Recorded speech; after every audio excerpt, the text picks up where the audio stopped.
showtime. It's about that time. Let's go. You're right where you need to be. This is GCOM Radio. Hardest radio station on the planet. Yeah. Powered by Lyfeblood.com. We certified. And hosted by Nova Phoenix. Give them that flavor.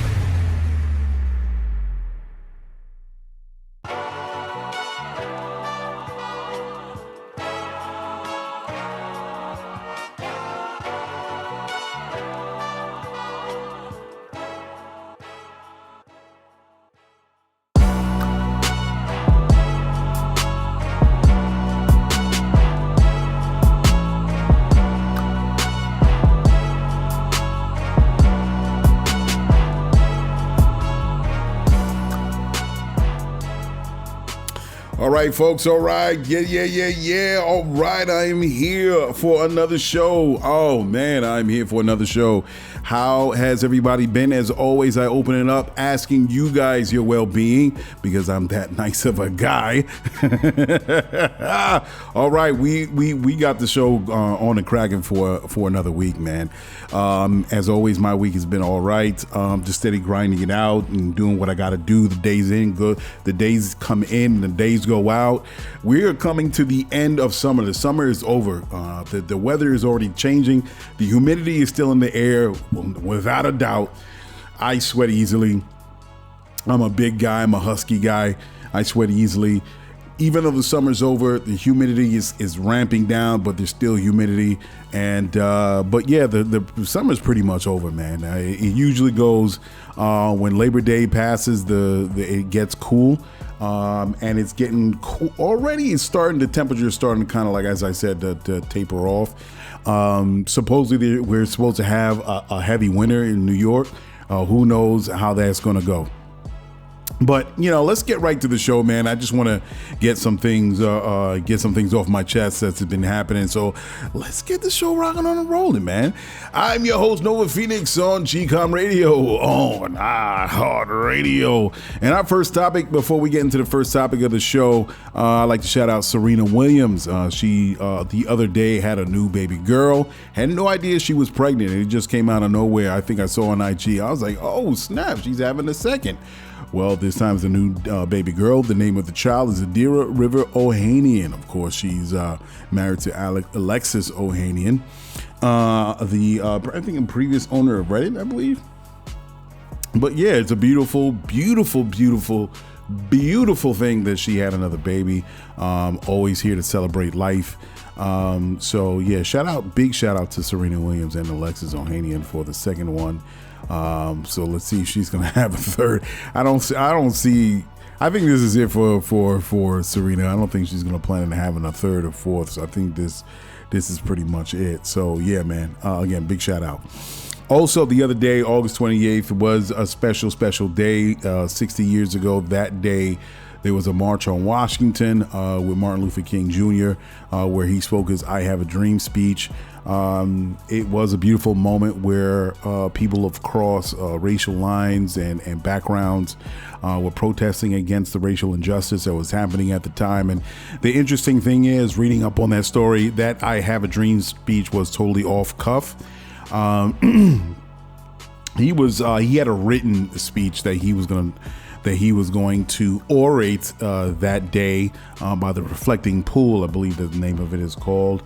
And I believe it was Reverend Jesse Jackson at the time kind of nudged him and was told him, hey man, say what you said the other day, or what we spoke about. And he just wrapped up that piece of paper, Mr. King, and he just went off into his "I Have a Dream" speech, and it went down in history as the speech that we all have heard from every year, every moment, every time, in every documentary. So in light of everything that's happening today, we do have to celebrate those special moments, those pivotal moments in time when it comes to how this country, what this country was, what this country is, and what it can be. In light of everything that's happening, we always have to continue on and continue to fight. As I said before in the previous show, I think one of the big mistakes that black folk have made in this country, and a lot of other people in this country, that progress happened in the 60s. We reached a monumental moment, and there's no reason to fight anymore. And that can't be more wrong. Progress or the way you want your community to be, your surroundings to be, especially living in this country, you always have to fight for it. You have to continue to fight. You have to pass baton, because even though that was a battle that we won, the war in terms of ending racism and living in a place where we want is far from over. And the new generation has to pick up that mantle, have to pick up that baton and continue to fight. So, yeah, because if you sleep, your enemy is always going to push back on you to kind of counter the progress that you have made in the past and that you're continuing to make. And so, big shout out to Mr. King, Dr. King, on making that speech and putting together that event in Washington, D.C. All right, so the show that the topic that we're going to lead into is Jacksonville, Florida. Of course, unfortunately there was a shooting, a mass shooting that killed a number of black people by a white man, a racist white man that was out to kill black people. Of course, something that we are fully aware of. It happened in Jacksonville, Florida. The name of the shooter was Ryan Palmeter. And he went into a dollar store and had an AK-47 dressed in military gear or assault gear, whatever it was, and proceeded to kill, 3 black folk with an AR-15. The names of the individuals: Angela Michelle Carr, she was 52; Anolt Joseph A.J. LaGuerre Jr., he was 19; and Gerald Deshaun Gallion, he was 29. Rest in peace. It's sad that something like this continues to happen. But he eventually, the shooter, Ryan Palmeter, killed himself right afterwards. So, of course, all the politicians are getting behind. They're saying, oh my God, the horror, especially DeSantis. Whatever, bruh. Whatever. As you already know, he tried to do a press conference in Jacksonville. Nobody was trying to hear it. What got to me, that even though people were booing him in the crowd, there were still some black people that were clapping their hands as he was walking to the podium. I'm like, what are y'all doing? Stop clapping. Stop clapping. I don't want to hear nothing about, he's making the effort, he's stepping up as a politician. No, he has done everything in his being to devalue and invalidate black lives. And just because this situation happened, he wants to play politics? Fuck him. Fuck Ron DeSantis. Any black person that see that black person clap, they should have just dragged down their hands. Nah, we ain't clapping, and continue those boos, which they did to the point where he had to stop. I ain't trying to hear what Ron DeSantis got to say. Fuck Ron DeSantis, all right, every which way. And I hear the speech from the chief, the Jacksonville Shores chief. I don't know his name. He said, of course, all right off the bat, they said it was a hate crime because he had, epithets written on the the AR-15. So you already knew. And then they found manifestos, 3 manifestos that he wrote. One of the 3 manifestos he wrote to his parents, displaying his ignorance, of course, his sick, poisonous racism. And that was good to know that they jumped right on it. But the thing that caught me off guard, the police chief, or the sheriff, I should say, the sheriff, the black sheriff, he actually was like, yeah, there's no connection. This is an isolated case. There's no connection to a larger group. I'm like, whoa, wait a second. 48 hours later, y'all came to the conclusion that this young man, this young dude, this demon, if y'all don't want to have me call him a young man, this demon here, you've already come to the conclusion. I'm sorry, I should have got some more. I'm jumping over my words. You've come to the conclusion that this man is not connected to anything in 48 hours, probably less than 48 hours. So you checked his email, you checked all his social media platform pages, you checked his phone, his text messages, all that you've done in 48 hours, and you are confident that he's not connected to anyone, any white supremacist group. I think is a little premature. I can't believe that the sheriff activated all of his resources at his fingertips and exhausted all of them to the point where it's like, yeah, we're pretty sure this is an isolated case. I don't think so. And it turns out on the internet that his brother is also racist. The shooter's brother also harbors racist ideologies.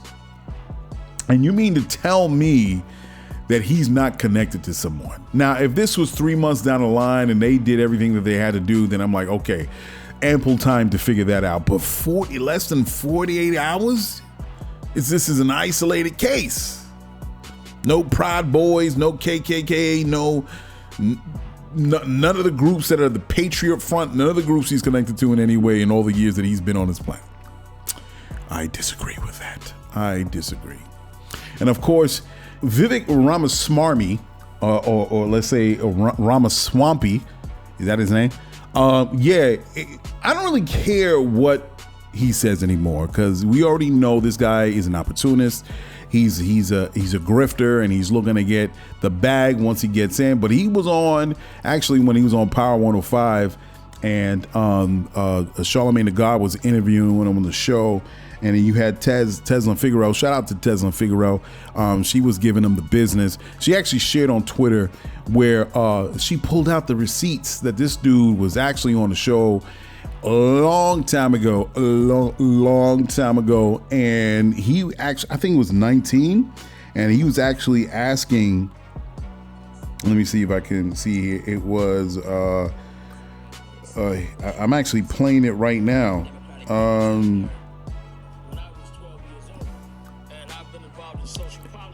So I forgot this brother's name. Oh God, I hate Al Sharpton. So he was at the end 19 asking him a question about, a person, why should he vote for a person with little political background and history? And back then when big Al Sharpton, that's crazy. And I'm like, since then, I'm like, oh, he's pretty, he's in the mix asking Al Sharpton questions about, being a politician and why should he vote. So, and you mean to tell me you haven't voted up until recent? What? So how involved are you in the political process? So, that goes to show me all this is bullshit. So at this point, I've really tuned out VivekRamaswamy. He's not doing this as a Republican. He's not doing this as any politician. He's doing this to try to get the bag in the way that he can. And the shit, of course, is the black man that pisses me off. He's trying to use black folk as a reason to try to sway as much of the racist populace as part of the electorate, trying to jump on Trump's coattails to say, hey, I'm one of you guys. Don't worry about it. I don't like black people either. Fuck out of here. And he had some things to say about another politician. I forget the name. I'm seeing all this in real time. I'm just flowing off the cuff here. And he was comparing her to a KKK person or something or other. And he got challenged on that. And shut up. So when I see someone like Vivek, and I was watching him, and I'm like, okay, I'm watching this guy. Let me see what he's about. And then after a while, when he talks and all that shit that he was talking, I already tuned him out. But of course, leave it up to Tesla Figueroa and a lot of other people out there that pulled the receipts out in this motherfucker as soon as he got caught out there. That of his lack of engagement in the political process since he was 19 just goes to show me everything. So I just tuned out this motherfucker, and he speaks well for himself. He's a good salesman. It turns out that he was running a scam too in the biotech field. He bought some drug.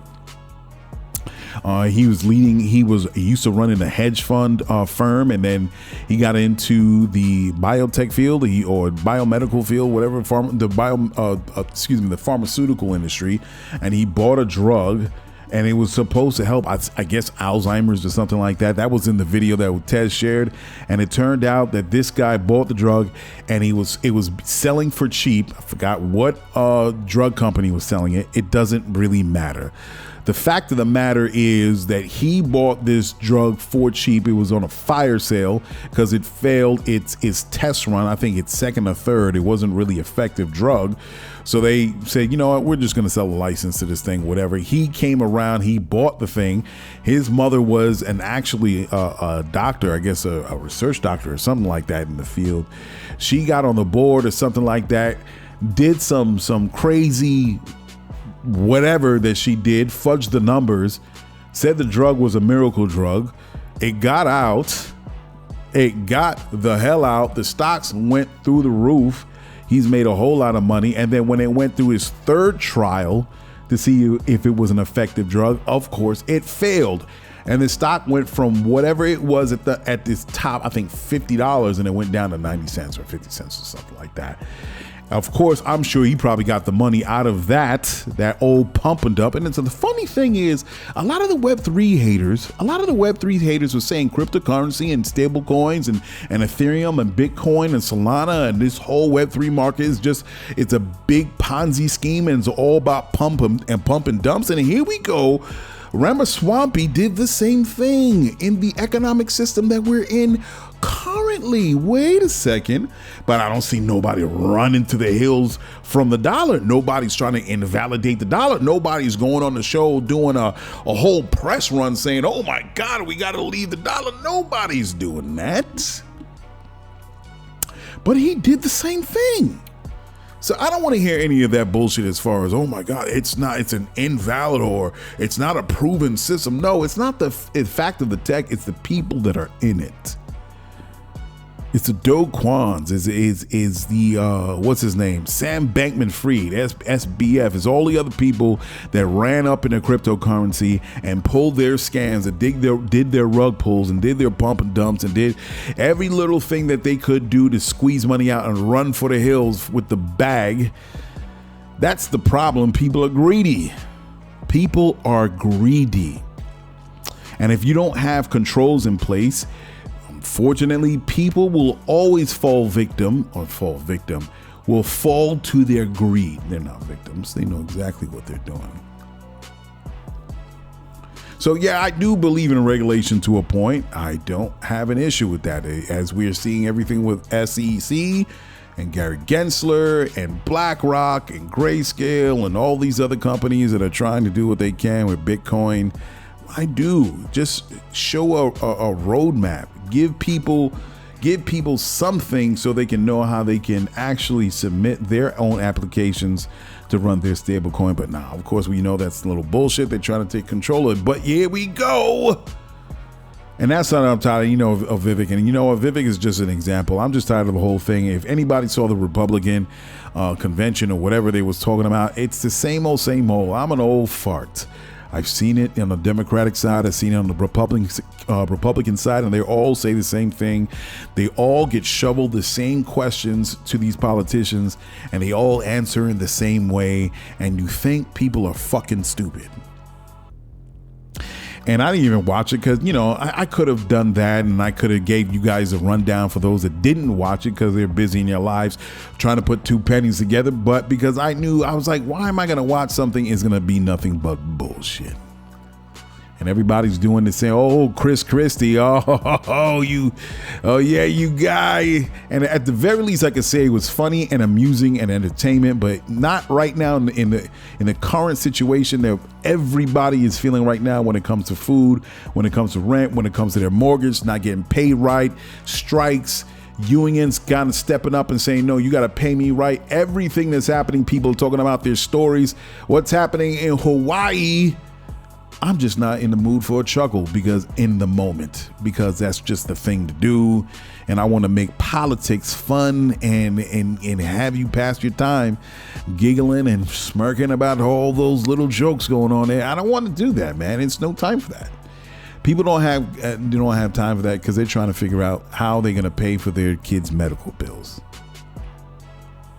So yeah, Vivek is a fucking turd, and that's enough about him. And then in relation to that, of course, I got all the love for Philip Scott. That's an independent journalist, but he has his own show on YouTube. and I listen to him all the time. You can just look up. He has a few channels, and that's wild. I hope I have the opportunity to have multiple channels. The brother Philip Scott. So he has what was it? The Philip Scott podcast, and he also has the African Diaspora News Channel, and I listen to him a lot. He does give a lot of information. It's worthwhile, but sometimes he does trip up. And in this situation, him tripping up, in relation to what happened in Jacksonville, Florida, he was pretty much saying that, you know, black people, we need a hate crime bill. We don't need thoughts and prayers. We need a hate crime bill. We need a hate. We need a hate. We need a hate. We need a hate. And the thing that got me was, and I actually responded to him on his IG, we do have a hate crime bill. You know what? I blame fucking Tariq Nasheed. Tariq Nasheed, the guy that comes out to his films Hidden Colors, and he coined the phrase FBA and all these things. I have a problem with that because he's the one that kind of started everybody on, oh, we need a hate crime bill. The agents got a hate crime bill, the COVID-19 whatever bill, and the agents is getting affected by that, and bop, beep, beep, beep. And everybody was like, you know what? Yeah, we do need a hate crime bill. And I'm like, yo, dude. And the thing about me is, and when it comes to our community, the black community, we always talk about we need leaders. And, you know, we have individuals that do step up in the leadership position, not that they want those things. But here it is, when the planets align for them to be leaders and the voices of the community. We don't have leaders at how we understand them in our history books. We have leaders, but at the same time, we live in a social media era, and everybody is trying to get the bag, and the bag is more important than actually delivering the information. And it's a lot of times it's at an imbalance. I get it. We live in a capitalist society, and you're trying to live, but when the bag takes the precedent, when the bag is driving the conversation on what you're shaping and the movement that you're trying to put together, that's when it becomes problematic. Because now you're not paying attention to actually getting the good information out there. I'm not saying Tariq doesn't get a lot of good information out there. I used to listen to his podcast a lot. I don't listen to as much for the direction, and I said on the previous show how poisonous it has gotten with this whole FBA thing. And I don't have a problem with it as an identity, but as far as how is the vitriol that's being spilled and spewed out and creating this divide, I'm not appreciative of it. I don't think it's productive, and it's kind of led in him in the talk that he does. You know, when he gets in a podcast and he was talking about, oh, you know, we don't have a hate crime bill, and just people just swallowed that up. And the guy that actually showed, the individual that actually shed honest light on the situation when it comes to hate crime bills was Roland Martin, the same guy that he had issues with, that he was cracking jokes on, and he had everybody jump on the bandwagon, kicking Roland in the ribs, talking about roly-poly and all these other things. I have to say, Roland Martin is a journalist, and that's different from a lot of we aspire to be journalists, taking on the best traits in this field of journalism, but a lot of times we get caught up in the hype because we want to be social media influencers, and social media influencers are not journalists. Journalists are not worried about clicks. Well, you could say that the industry is, in a way, to drive money or profit to their companies, but journalists are about the story. Social media influencers about the clicks, are about the likes, because that's when they know that they have the people. That's when they know they can make money on YouTube or make money on whatever platform, if there is a revenue generating program on these platforms. And then it's not about what's true, it's just what you can get people excited about and emotional on. And that's what Tariq Nasheed did. And then, you know, I jumped over to Roland Martin, and Roland Martin broke it down. We do have a hate crime bill. We do have a hate crime bill. And I encourage people to go and look it up, do your research. The Emmett Till bill, it passed. That is the hate crime bill. And I actually said these comments on on Philip Scott, and people would just respond to me with nonsense. People was like, but it don't specifically say black. It's got to say black. It can't be hate because it'll just say it's for Asians and it's for these people and that people. Blah, blah. I'm like, bruh, the name of the bill is Emmett Till. Who do you think they're directing it to? Who do you think it's about? And I just got upset. I didn't even go on for long. I was just like, you know what? Y'all just typing because y'all bored. And that's what people were doing in response to me. Some people supported other people. Most of the people was like, oh, it's got to say. I'm like, yo, oh my God. And that's the problem. What happens, man? People, it's the rumor generating machine, man. It's the rhetoric and the lack of research, and people just say things and it goes out there and then it just catches fire and then everybody's just saying it thinking it's true. And I was saying, let me look this up. And a shout out to Roland Martin, man. He took a lot of heat, but Roland Martin don't care. Roland Martin's doing his thing. He's got his platform and he's doing very well for himself. But I was on Roland Martin's side to the point where y'all not even doing no research. Y'all just jumping in on the he ha ha ha, getting on the jokey jokes about me, you know what I mean? And he broke it down. But you could even go back further for those. There already was a hate crime bill even back in the day, and you could go to justice.gov. Here we go. In 1968, when Congress passed and President Lyndon B. Johnson signed into law the first federal hate crime statute. Oh, look at that. Look at that. What does that say? What's the statute say? It says the statute made it a crime to use or threaten to use force to willfully interfere with any person because of race, color, religion, or national origin, and because a person is participating in a federally protected activity such as public education, employment, jury service, travel, or the enjoyment of public accommodations, or helping another person to do so. Right there, race in 1968. Get out. Now, it's a whole nother thing if they're going to enforce it. If that was the argument, then people would have nothing to say. But because it's on the books, I mean, people have used much older, ancient, obscure laws to support their case in court. I'm sure that people and good lawyers and good attorneys could get on this and utilize the laws that are already on the books to help protect black people. Now, moving on. Here we go. We also have another bill that was passed in Obama's time, the Matthew Shepard and James Byrd Jr. Hate Crimes Prevention Act of 2009. Reading up, the Shepard-Byrd Act is the first statute allowing federal criminal prosecution of hate crimes motivated by the victim's actual perceived sexual orientation or gender identity.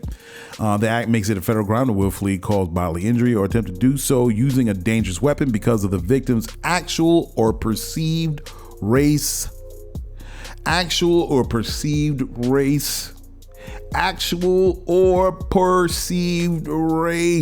color, religion, or national origin. That's another hate crime bill that passed. People, come on. You have to be willing. Don't even listen to me. If there's something that I'm saying that you're not quite sure about, do your own research, share it on the platform. People already do on TikTok. We are talking to each other. And here's the latest one, which I brought up before, the Emmett Till.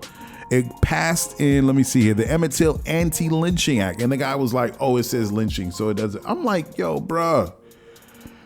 The lynching act, this bill makes lynching. It was authored by, let me see here. It was authored by Representative Bobby L. Rush, a Democrat out of Illinois, introduced in 2021. It was introduced on the floor of Congress. It passed the House. It passed the Senate. It went to the president's desk. He signed it. It is now law. It is law, folks. It is law. Okay. It became public law in March 29th, 2022.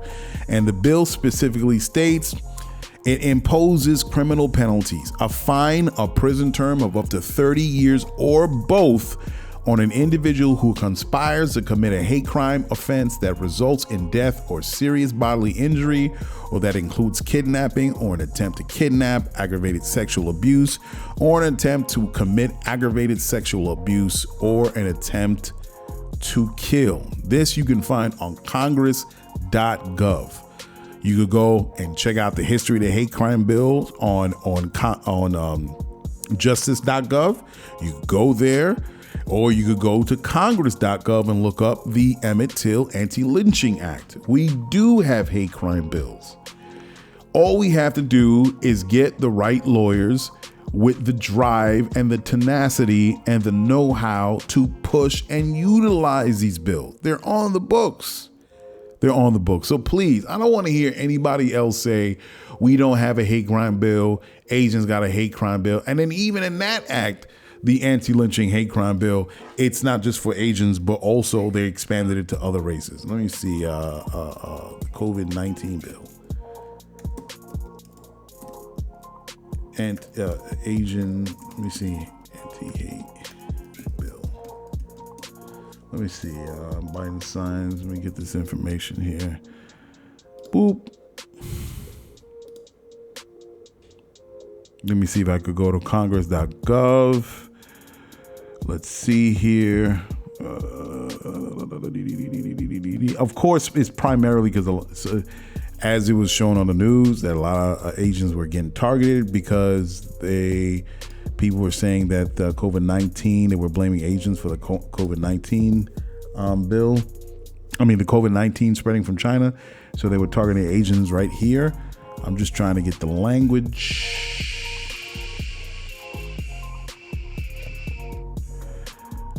That's not it. Let me go back. Biden signs the COVID-19 Hate Crimes Act. Let me go to summary. Okay, this bill requires a designated officer or employee of the Department of Justice to facilitate the expedited review of hate crimes or reports of hate crimes.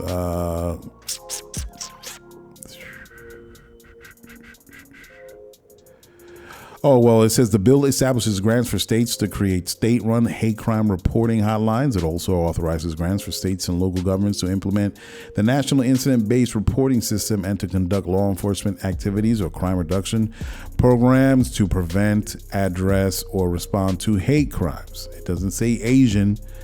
And it's in the title, and I understand it was inspired by, and Asians were used front and center. But it also expands outside by looking at the language outside of Asian, not just Asian folks, but other people. So all I'm asking people is, please don't say we don't have a hate crime bill. It is there. Even though as I said before, the attack on Asians did inspire this bill, the COVID-19 Hate Crimes Act. It still also allows other races to use the act itself if there are targets of hate crimes. So, yeah. What? I'm just saying. Okay, so moving on from that, I spoke enough from that. All right, hip hop is 50, as I shared before.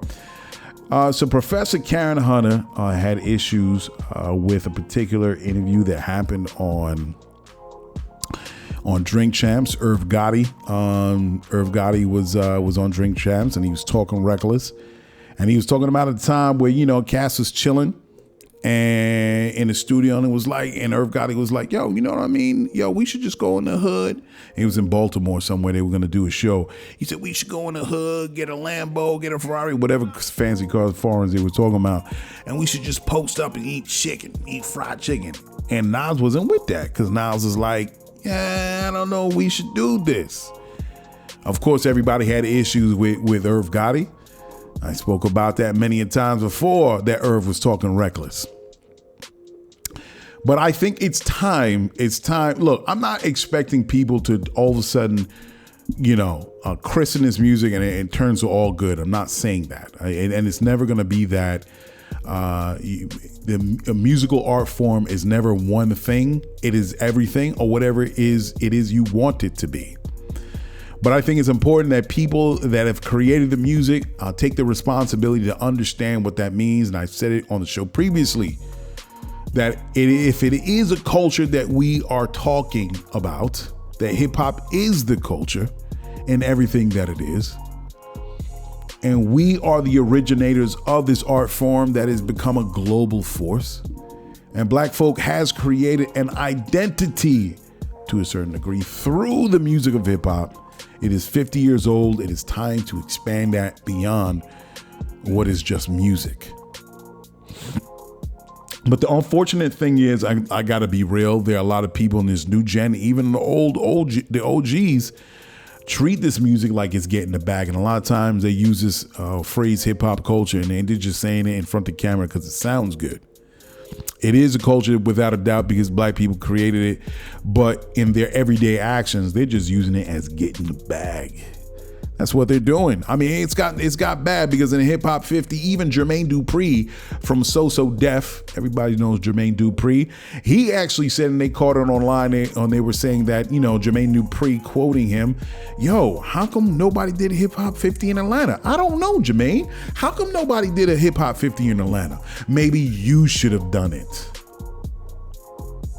If you care about hip hop, you care about what it means to the people and where it is currently as a global force, maybe you should have done it. Why are you looking to other people to celebrate the music that you created, your ancestors, the people that are still living today have created and you benefit from?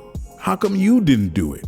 And that's how we dropped the ball on making sure that we show validation to the music. Because if we, as a people who created this music, don't show validation, then nobody else that stands outside of it that appreciates it and sees it for what it is from a distance, they won't appreciate it. They won't love it. They won't respect it. They won't care for it. So Jermaine Dupri, he should have been the one. If he looked left or looked right and he didn't see nobody doing anything that was special for Hip Hop 50, then maybe he should have took up the baton and been the guy to do a Hip Hop 50 in Atlanta.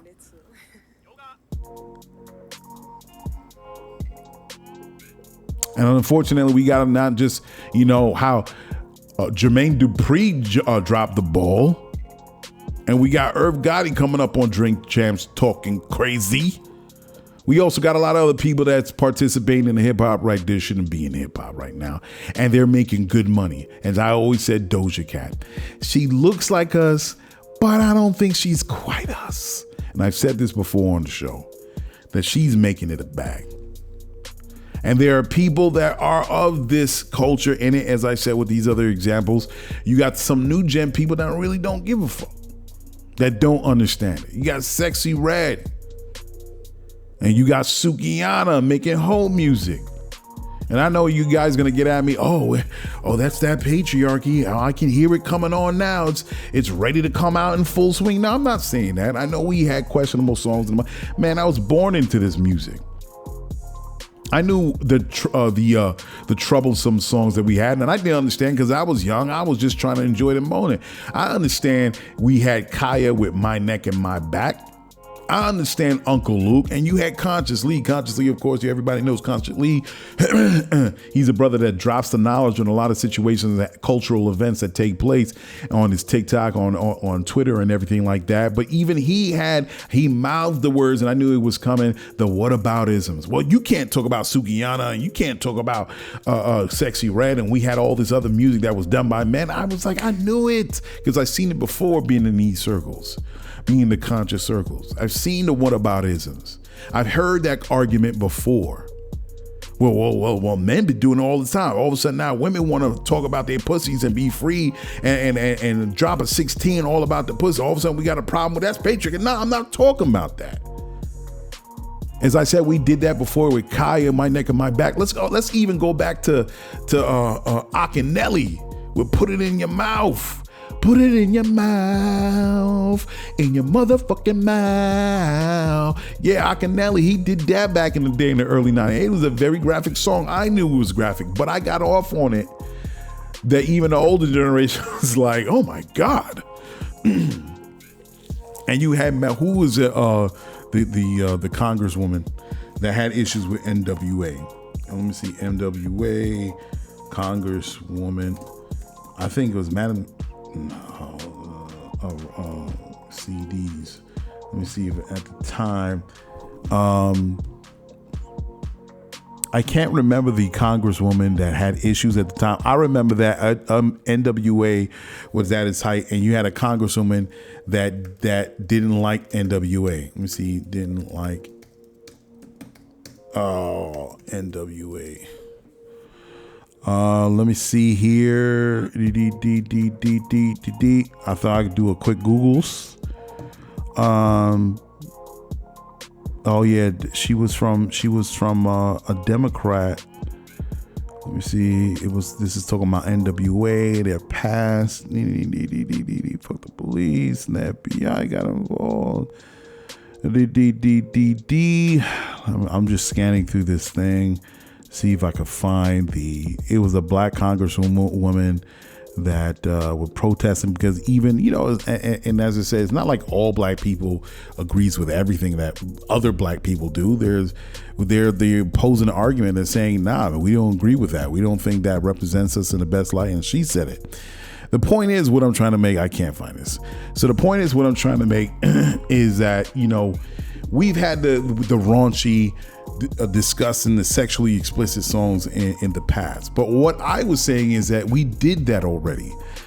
Let's see if we can do something else. Now, I'm not saying that, as I said before, that hip hop music should be one thing. It could be any and everything, whatever artists feel that in the moment creates good music. And it's going to be things that we don't like, and it's going to be some really dope songs.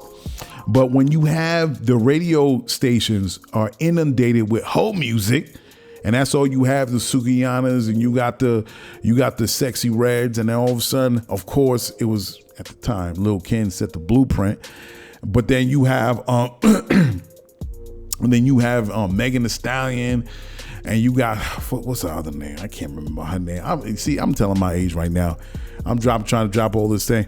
So they were doing WAP, all the wet ass pussy and all that. And now it just steamrolls into something now when that's all you see. They're like, wait a second, pump the brakes here. Because then the people think, okay, the hypersexual, as we understand the subject matter of the hypersexualization of black women, and where do we draw the line with hypersexualization and you just being able to have artistic freedom to express yourself in the music? Where is that line drawn? And that's what I'm saying. To the point, I question the guys too when it comes to trap music, when it's violent. We did that in the 90s. Let's do something else. We did that when it was a pants sagging, and I had issues with that. I saw a rapper with his 35-year-old rapper doing his music. I won't just say his name, Lil Wayne. It got to the point where it wasn't baggy clothes anymore. It was a time of skinny jeans. But when it was in full thrall skinny jeans, Lil Wayne was still trying to sag his pants, like a lot of other rappers. I'm like, if sagging the pants is a fashion statement, let it be over. If it was a fashion trend in the moment of hip hop, when is it gonna go out the door? And I had a problem with that. Pull up your pants, son. You 30, damn near 40. So I'm not just trying to single out Sukiana and Sexy Red doing the music that they want. Sure, they could do it. But what we need, as we always said in the past, we need balance. Now that we have information with Chuck D, and you had my man from Poor Righteous Teachers, again, I'm drawing a blank with these artists, man. Poor Righteous Teachers. Let me see if I can get this right. Poor Righteous Teachers. Rap group. Boom, my man.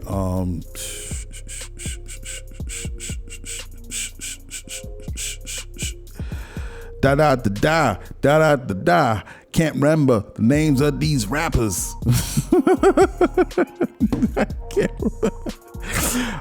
Wise Intelligent. So Wise Intelligent, there was an old video of Wise Intelligent talking about, these record labels paying these rappers to talk crazy, or saying, or directly speaking to these rappers and be like, listen, we don't like that music. That's too militant. Or we need more guns. We need more violence. That's what sells.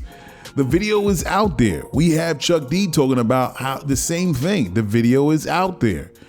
Now we to the point we got Meek Mills coming out saying, yeah, they told us that they would pay us more to talk violent. It's out there. So the same standards I hold Sukiana and Sexy Red to, the same standards I'm holding all to these new gen rappers. If the info is out there, the video's out there circulating, millions of people seen it, then you got to take certain responsibility when it comes to the music. Take responsibility for yourself. Take responsibility for the community you come from. We don't want people killing each other and using your music as some sort of movie theme backdrop. Understand what I'm saying? So this is not about Sukiana. This is not about Sexy Red. This is what we have to hold ourselves personally responsible. There's a certain time we got to say, okay, yeah, that's enough. Because nobody else is going to do it. You know, the record labels don't give a shit. They're talking about the record labels own a percentage in jails, in prisons, along with what they do in the record business. Huh? You understand what I'm saying? That's the issue I have. Been there, done that. Let's do something different. Been there, done that.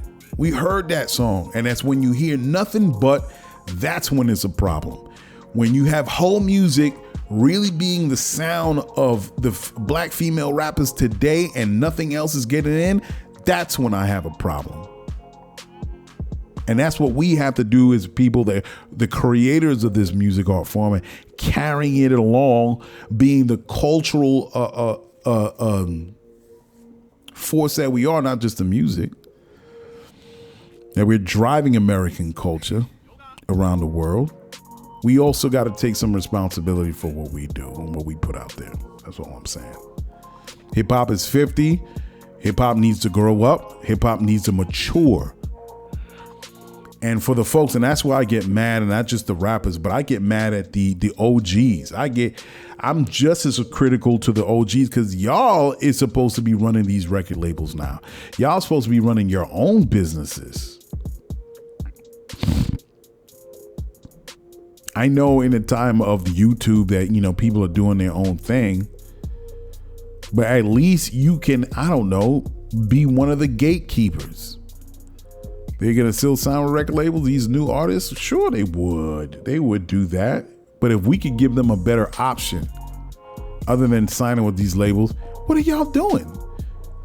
If you guys are not where you're at, I'm talking strictly to the OGs right now, directly to them. If you guys are not at the height of what it once was in the 90s, and everybody has their time, and you're just as valid and relevant today, even though, of course, it's not what it was in that time, you're supposed to be the new top executives running these labels or running these businesses that are digital, online, because that's where we're at today. How come I don't see your faces? Where are the magazines, the online magazines, is the hip hop magazines? Where are y'all at? It's here. There is no excuse. There is no excuse, man.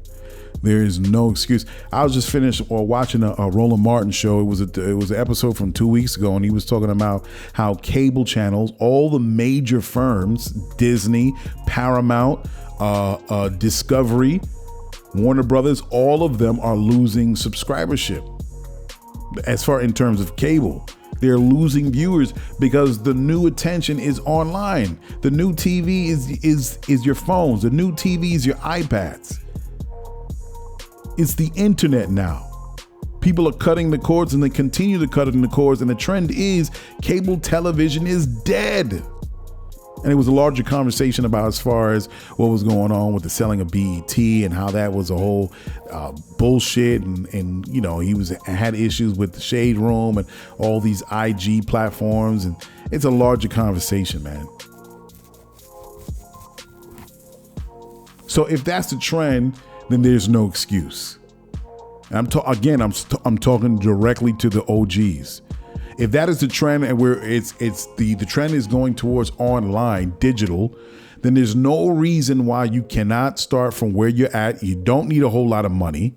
You don't need, I don't know how much y'all OGs got from all this time living in hip hop, but it's not like you got to spend your whole bag because it's digital. You can spend a quarter of that.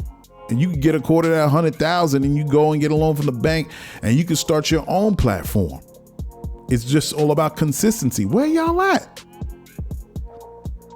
You don't have to be CEOs and executives and vice presidents of these major music entertainment conglomerates and feel like you made it. We already see the trends going to digital. That's where it's at. That's what Roland Martin was saying. He's like, why am I going to go to BET or go back to CNN or any one of these major institutions when it comes to mass media, when the trend is it's moving to digital? I'm good where I'm at. He was pretty much saying, I'm at the forefront. I'm not going to go over there. I got it right here. So I'm saying that to all y'all OG people in hip hop that's been executives back in the day. Where y'all at? And if you have issues in music, how come you are not being the gatekeepers? You don't have to worry about them. You don't need a label to validate you. You already validated yourself by being in this business for 20, 25, 30 years. Where y'all at? You know what I mean? I got issues with that. Every which one of them. The new gen, what are you supposed to say? They're new artists. They're going to put their song on SoundCloud. They're going to put their song on social media. They're going to put it on TikTok. They're going to have people dance to it. They don't know nothing about the business of music because they're 17, 18, 19. They don't know anything about artist growth. They don't know what it is to talk to an A&R. A&Rs are dead. There's no such thing as A&Rs. So they don't know what it is to have stage presence. So all of a sudden they put out their song on TikTok. People dance to it. It goes like wildfire. They got 1 million views. All of a sudden they feel that they made it. And all of a sudden they go on the stage and they shit suck. They need that development from you. Y'all been in this business for years. You have the knowledge. You don't need WMG. You don't need Universal Music Group. You do it. And you craft it right from your cribs where y'all live in the nice places that y'all got. You know what I mean? And work with these young artists. Work with them. And you can work out whatever contract on the split. Do it. They're going to work with you first before they go to some huge building in Midtown Manhattan or in LA. They'll work with you first because you have that track record. Because they relate to you. Anyway, so moving on to the next thing. I'm just pissed that this is happening even at this point. Like Roland Martin is screaming y'all down on setting up the roadmap, and nobody. I shout out to Puff. He's doing it with Revolt TV. He's doing his thing, but all the OGs, where the rest of them? It's just not just Puff. Anyway, moving on to this next thing. So Hawaii, it's continuing to unfold, and this is kind of ties into what I've been speaking about before. It's continuing to unfold of what's taking place in Hawaii, and it just seems allegedly that a lot of things are going on in terms of big business and politics and what's happening with people's homes and people being able to claim their homes and the insurance companies. And there's a lot of Hawaiians that are continuing to share on their TikTok that there's if something that they cannot officially lock down and put a name to it, there's been a lot of things that it's too many things that's happening that are coincidences. There were people that were standing online several days ago, where they were getting like documents to state that they're the owners of the homes that got burnt down. And then all of a sudden a police officer came and said, hey, we're not giving out any more of these documents, so it can verify you as the homeowner. People were upset about that. It was about the issues of not having water during the fires. The water was turned off. The sirens were off. You cannot alert people to the oncoming inferno that was happening, that burned down homes, to the issues of the insurance companies not insuring or what's the word I'm looking for, backing the policies to pay out these people to rebuild their homes. Or it's terrible what's happening. Even allegedly Red Cross and not being there in full swing and packing up their bags and leaving, allegedly, I have to say. And I also, as I said before, if it's not what's going on the ground in Hawaii in terms of Red Cross, I already know how Red Cross gets down when they worked with Haiti. So there's already a lot of shady business in the past of dealing with Red Cross. And I already showed that if you want to help the people in Hawaii on the ground, you have to talk to local nonprofits. And I shared that on my last show, and it's on my website, Lyfeblood.com. I also put it on my IG account on a few different nonprofits on a local level where you can donate food and money and all these things, whatever the people need. You have Hawaiians that are crying. They're crying on their TikTok videos where, you know, they have no place to go. There's still so many people that are lost and they don't have any direction. And the Hawaiians, folks in Maui by Lahaina, they're helping each other out and they're not just getting a lot of support. And of course, everybody knows that Biden gave an initial $700 to each person and dealing with that as far as taking care of the immediate items to keep them afloat. But, you know, other than that, where is the infrastructure that is going to help these people along rebuild their lives? And it's sad at what's happening. And this goes to show that, you know, mass media is not going to tell the whole story because there's a lot of people that are looking forward to, allegedly, to take over this property and this land. And people are keeping their eye on it. And it just goes to show how, you know, we have to be careful where we get our information from and really stay close to other alternative sources of information or how we can stay on top of what's happening in Hawaii. I even caught wind of people who are saying that, you know, they were encouraging, this is a message that was getting out, they were encouraging people to come to Maui because what the fires raged in western region of Maui and Lahaina, but not the east side. And a lot of the economy in Hawaii is on the tourists. But however, you had a lot of Hawaiians that were on TikTok and saying that whole tourist economy does not help the people, the indigenous people, Hawaiians in Hawaii. Go to the corporations that have set up shop on the island of Hawaii and all these other islands. That's who it benefits. The tourism there does not benefit the people that's been living there since the very beginning, since they first set foot on those group of islands that we understand as Hawaii. So there's a lot of fishy things that are going on, and I encourage people to, not even if I'm not doing it, but definitely stay tuned in by putting in keywords Maui and Lahaina and the different areas of Hawaii and TikTok. That's a great source of information. I wouldn't say X too much. X is just a mixed bag of nonsense, man. A lot of distractions. You could probably can get some information, but you got to be careful with that because there's a lot of people that's sharing like wild out conspiracy theories and straight lies and wow. The thing that I've seen on TikTok, on Twitter that I noticed was they're putting Oprah Winfrey, like there was like a post or two that was saying, like, pretty much insinuating that Oprah Winfrey was the direct architect of this whole thing that was going down in Hawaii. I shit you not. I was like, word, y'all going there. Y'all gonna put Oprah Winfrey at the front of this. Yo, that's wild. That's crazy. They mentioned other celebrities, but they made sure they mentioned Oprah first. And there was another, this is a New York Post article that said, put Oprah on the hot seat. I was like, yo, you see what I'm saying?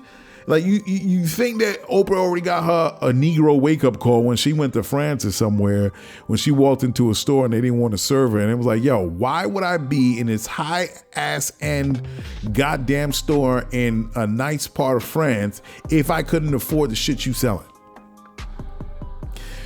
Why would you think I could? And that was her Negro wake-up call, and Oprah did admit it. Now here you go. Oprah owns, I don't know, supposedly 1,000 acres of land in Hawaii. And after all this, yo, the New York Post threw Oprah under the bus. Yo, man, you can think in the position and power of Oprah that she could try to do the things that she was doing, like her other white counterparts, rich people, and they probably was like, yo, Oprah, it'd be cool, just buy 1,000 acres, it's all good. Soon as some shit happened, she's gonna be the first one out there when the mob starts to get around. Who's the head they want to serve first? Oprah. So you gotta watch that, Oprah. You gotta be careful what you do around here. You think you could just say, hey man, I'm the rich elite too. I could buy up land and I could do this just along with my other quote unquote white friend, rich white friends. And nope. Hey, Oprah, don't get too close. Don't get too close. Hey, you see what happened? That's mad. And if people don't believe me, just Google it. Just Google it. New York Post, Oprah, Hawaii. Yo, that is wild. They did Oprah so dirty, man. But yeah, as I said, people continue to support Hawaii and what's going on. It's still happening, and the closer that people can keep an eye on what's happening in Hawaii, the less likely that if it is the case that you have big corporations that are trying to come in and steal up the land in Hawaii, the less likely that it will take place. All right, so Ahsoka, man. Ahsoka's looking real good in terms of Disney Plus. I like it. It started out a bit slow, Ahsoka, but I'm sure it'll ramp up. I'm going to see I haven't seen the third episode as yet. I like everything that's happening now. When I was listening to Grace Randolph, and she was like, before Ahsoka comes on, it'll be dope if you guys watch Rebels, Star Wars Rebels. I didn't get into Rebels too much at the beginning. I got into Clone Wars, but the reason why I like Clone Wars, I just like the animation better. So when I started Rebels some time ago, I was like, the animation's all right. But because I forced myself, I said, let me just see what this Rebels thing is about after I was watching Ahsoka. And yo, Rebels is actually type dope. The storylines, I'm like, this was for kids? I shit you not, folks. That is Star Wars Rebels. I'm still not too crazy about the animation. I think it could have been better. But yo, that's Star Wars Rebels. And pretty much they were right when they were reviewing Ahsoka. Ahsoka is pretty much like Star Wars Rebels 5. I'm towards the end of season 2, about to get into season 3. But yeah, it is like definitely, because they pretty much introduced a whole team that Ahsoka was rolling with.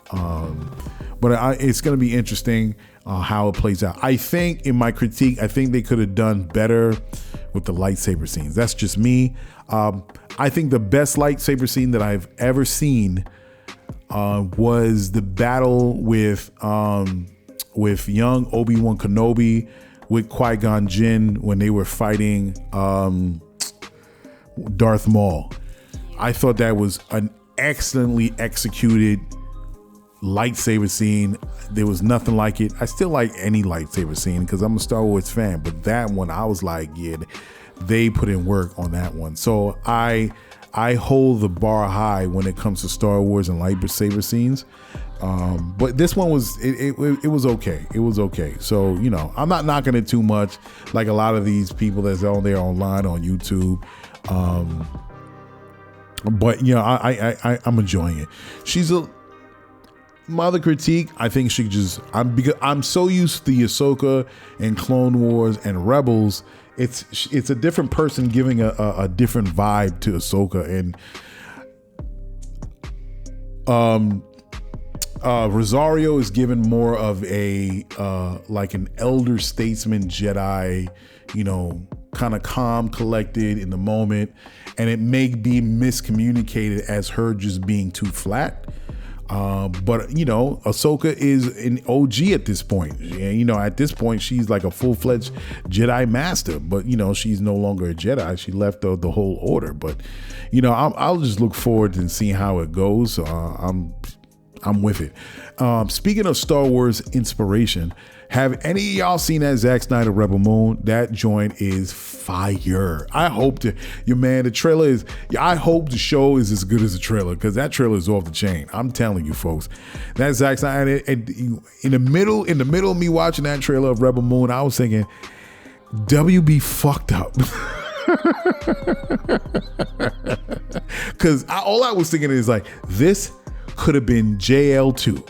This could have been Zack Snyder's JL2. It could have blown a roof. It could have raked in so much money. But nah, the studio, the ego, I said it before on the show. They ain't want to give Zack no play. So now he was like, all right, fuck y'all. I'm going to Netflix. I'm going to cut a deal over there. And he got finally the trailer drops. Yo, that joint is fire. To the point where it looks like there was a lightsaber scene, but it was a little different. You see the glow of the fire coming off the lightsaber. I don't want to call it lightsaber because it's not Star Wars. But the blade, the fire blade. Yo, RW be fucked up, man. I swear. But I can't wait for that to drop. I'm looking forward to seeing that. Yeah, but I'm gonna continue to watch Ahsoka and see what happens and seeing everybody in play. It's just dope to see the cartoons going to real life action. So yeah, man, dope. Anyway, so to continue on, I was gonna talk about the Republican debate, but man, F them. I'm not talking about the Republican debate, but what I tell you what was funny, Oliver Anthony, you know, that brother from Virginia, I think he's from Virginia.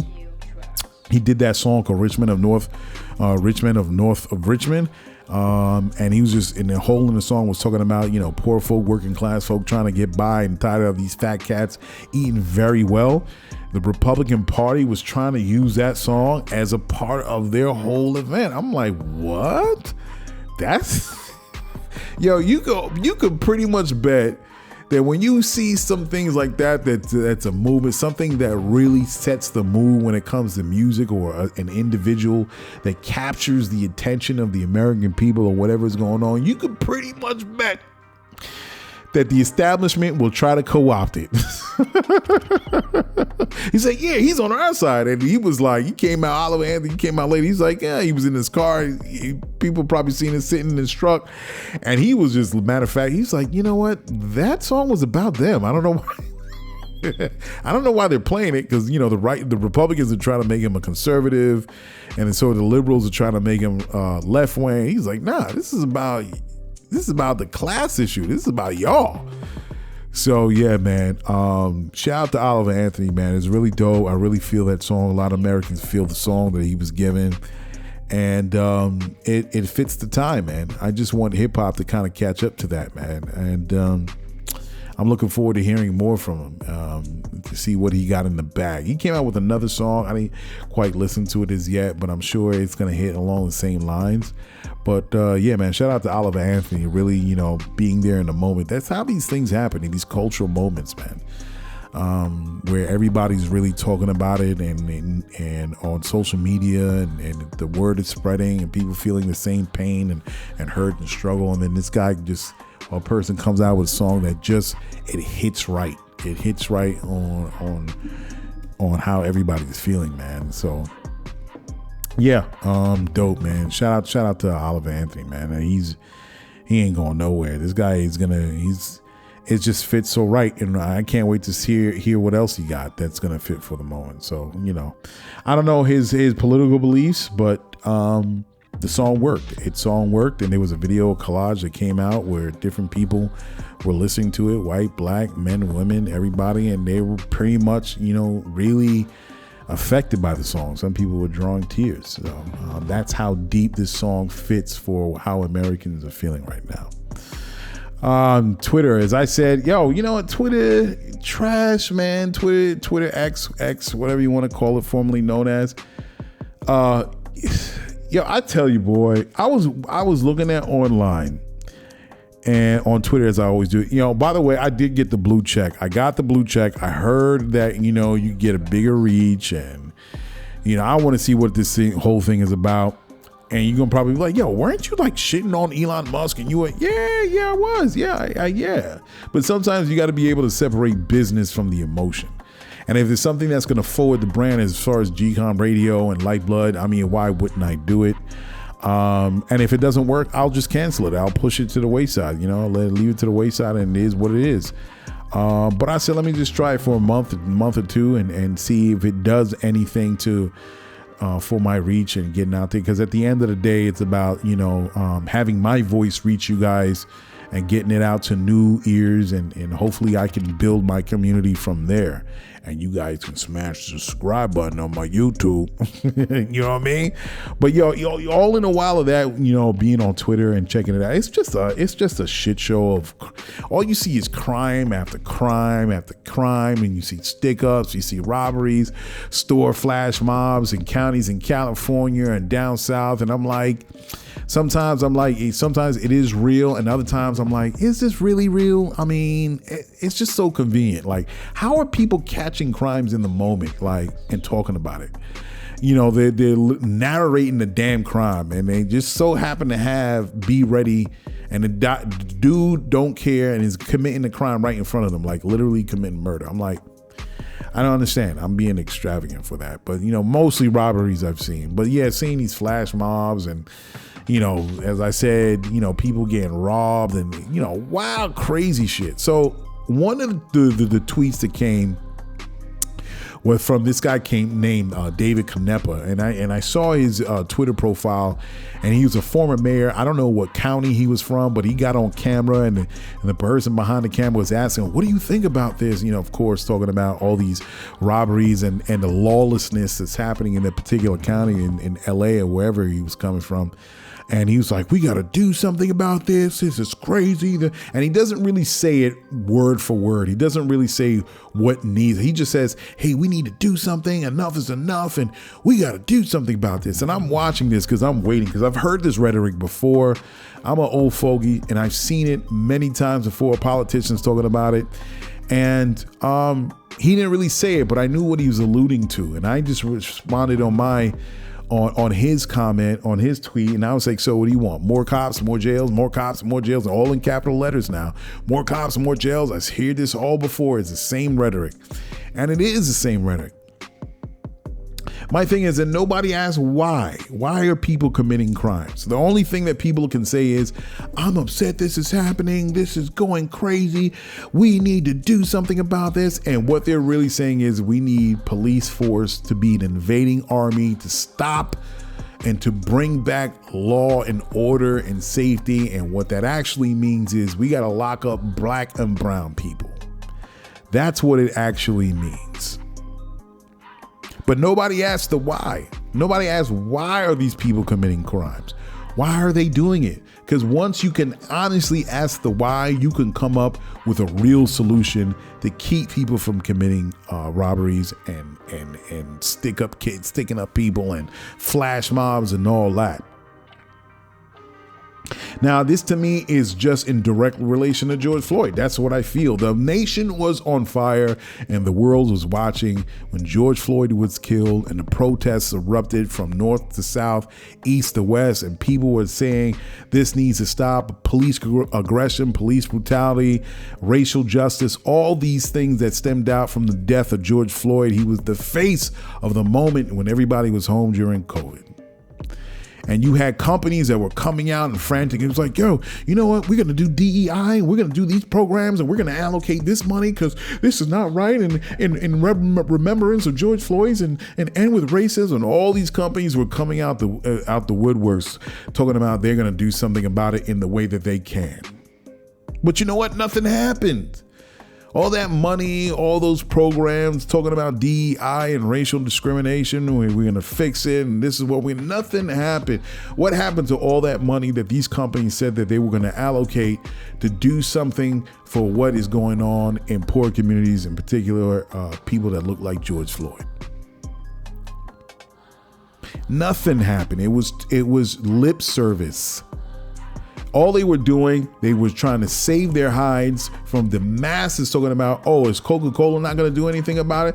Then we're not going to buy Coca-Cola anymore." They were looking at the bottom line. If they could show that they supported what was happening at the moment, they could keep the horde. I don't want to call them the horde, but the uprising, the people that were like sick and tired of seeing this bullshit on TV, that they could keep their asses out of the line of fire, keeping themselves out of the crosshairs of people's angst and frustration and anger.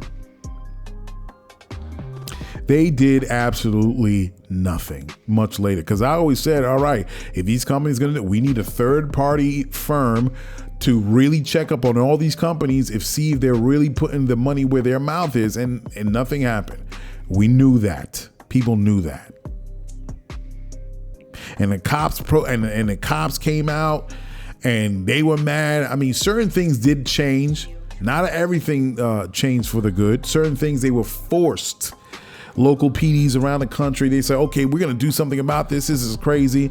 And cops got mad and they was like, "We're not going to be on the streets anymore." And they protested in their own ways, but not really rolling on the streets. Some legislation didn't happen in certain counties, but where they had no choice, other counties did pass legislation. They begrudgingly passed it. And a lot of these cops got tight and they was like, "We're not going to patrol." So that means less tickets. That means less getting on the beat. That means not doing it, allowing criminality to happen. Yes, in poor neighborhoods, crime will happen. So he was like, let's see how well you do without us, because you want to talk about defund the police. Let's see if they... In a lot of ways, nothing did happen. People weren't running around on the streets. People weren't running around acting all crazy when the cops pulled off from the streets. That didn't happen. Yeah, that didn't happen. That didn't happen at all. So it's funny how that actually worked against the police, because it wasn't like total anarchy. People were running around. No, that didn't happen. So how do the powers that be change the general consensus of the masses, being that they feel in a way that's anti-cop, right? Support of George Floyd and changing things, because people are just tired of seeing this. So how do the powers that be change it? So what they do by changing it is by using media. And of course, new media is social media. Right? Because people are not really looking at Channel 7 or Channel 4 news late at night. They've gone to where their eyes are, and where the attention is. It says social media on Twitter. And how you change the general consensus of the masses is by stoking fear. You got to show crime, more crime, consistently, all the time, every day on a 24-hour cycle. You got to drum up that fear. And when people get scared enough, and people are tired of these actual crimes, not to say these crimes don't happen, then people will ask for cops to be on the streets. And then what more is there to say? You asked for it. We came out there, right? Yeah, you were tired of the crime, and now we call in the brigade. You guys can't complain because you asked for it. So that's what they're trying to get back to business. Because, of course, at the height of George Floyd and everything that was happening, certain legislation passed. All these companies were doing all these things, which didn't go anywhere. So what they did was they said, you know what, let's just lay low. Let's not say too much. Let's get past it, because if we try to do the same thing as we've been doing, then we're going to stoke the fires again. And all of a sudden, we're going to be dealing with more resistance. So they said they appeased the people and calmed them down and said, OK, this is what we're going to do. Bop, bop, bop, bop. But they didn't really cross the threshold into changing anything in the community, anything that they said. They, as I said before, with the money, with enacting certain programs that's going to change the conditions of communities that were dealing with all these issues, right? Dealing with poverty, joblessness, all these other things that are going to create crime. They didn't really do anything. They just said they were. And now they're slowly going right back to business as usual, but they got to get people on their side. That's why you're going to see crime and more robberies and more flash robberies and more people getting hurt. We got to do something. And certain people in California are saying that, in San Francisco, you're dealing with the homelessness. Like, oh, we got to do something. And that's what's happening right now. So they're just waiting. Because they're going to wait to the point where people are going to get so upset. They're like, you got to bring back the cops. Forget this defund business, because we do need the police officers. And I'm not knocking police officers, because I understand it's a job. It's a blue collar job. As a blue collar man, I get it, where you got to feed your families. And if you get the call, you're going to do what's necessary. But then they're also using the police force, police departments as low-level armies. And they're going to get right back to business. And I always thought, I was like, wait a second, it wouldn't make sense for the city to do something. If they really had issues with crime, then you know how to solve crime. This is not something that's rocket science. You get programs, you create community centers, you job training, long-term, you could give there's a myriad of different initiatives that could be put into place where you could literally have crime disappear, because it does happen in the rich areas of LA or in the rich areas of California. You got bored cops twiddling their thumbs because they're sitting in front of mini mansions. So you can have that, not saying people want to get mini mansions, but working class, productive, tax-paying people. You can do that. People will get hired. Companies will pay their payroll tax. People with extra money, they're going to buy computers and clothes and cars. And they're paying taxes on that. And that's all going to fill up the coffers, the tax coffers to the federal government. That makes sense. That's a good investment in the long term, but they're not doing that. Why wouldn't they do that? That doesn't make sense to me. It makes sense. Why aren't they doing it? Because it's not about that. Because right in the DNA of America is always about repression and oppression and controlling people, especially when it comes to black and brown folk. Because they can make money off of throwing people in jail when it's already been said that jail does not make a whole lot of profit. They spend more money on maintaining jails than they can making profit. So what are we talking about here? Has America really changed that much since the days of the founding fathers? The more things change, the more things stay the same. Isn't that what they say? We can fix the issues of crime and poverty. Poverty is man-made.